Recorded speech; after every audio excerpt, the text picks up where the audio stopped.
Today, we're going to step into the role of a human rights advocate.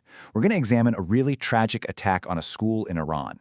Because by looking at this one case, we can start to understand a much bigger question. What does international law actually say about protecting kids in a war zone?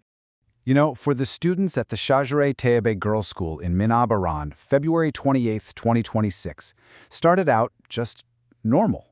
They grabbed their backpacks, headed to school, walked into a place that was supposed to be all about learning and, well, hope.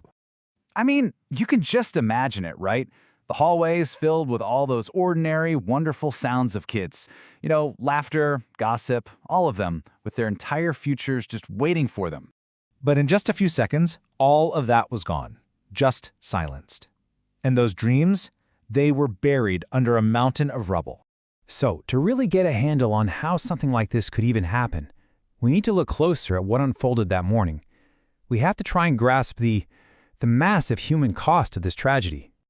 So the school day, it began just like any other. But then, as a wider conflict started to erupt in the region, the school got caught right in the middle of it.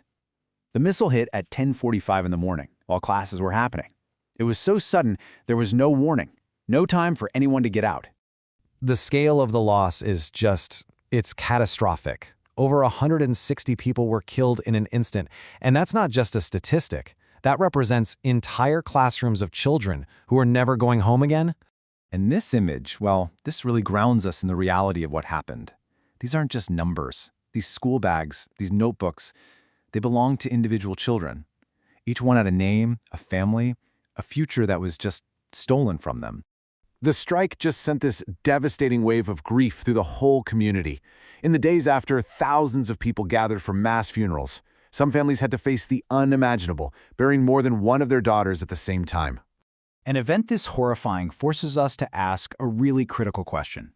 It's a question that takes us from the heartbreaking details of this one attack to the universal rules that are supposed to stop these kinds of tragedies from ever happening.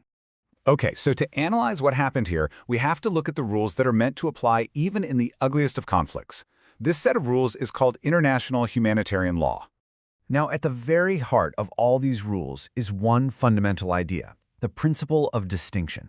It sounds complicated, but it's not. It just means armies are legally required to do everything they possibly can to tell the difference between soldiers and civilians. And the difference is supposed to be crystal clear. On one side, you've got legitimate military targets, army bases, things like that.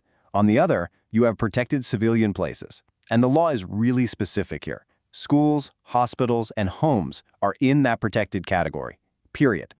So, are schools off limits? Well, under international law, the answer is a huge, resounding yes. They have special protection. Intentionally attacking a school is a very serious violation. It's a potential war crime. The only way around that is if you can prove the school was being used for military action. And believe me, that is an incredibly high bar to clear. So, what happens when it looks like these fundamental rules have been broken? Well, the world starts paying attention, and people start demanding answers, demanding accountability. And the reaction here was fast. The United Nations said it was deeply disturbed and immediately called for a full investigation. Human rights groups were right on it, pointing out that this attack could be a serious violation of international law. In response, the U.S. military, which had started its air campaign that very day, put out a statement. They said they would never deliberately target a school and that they were opening their own investigation. But you know, for the families in Minab who are dealing with a loss, it's just impossible to comprehend. Official statements and promises of investigations that couldn't change the devastating reality they were seeing on the ground. Let's zoom out for a second to really understand the bigger picture.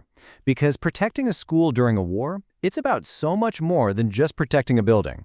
See, the legal protection of schools isn't just some dusty old rule in a book.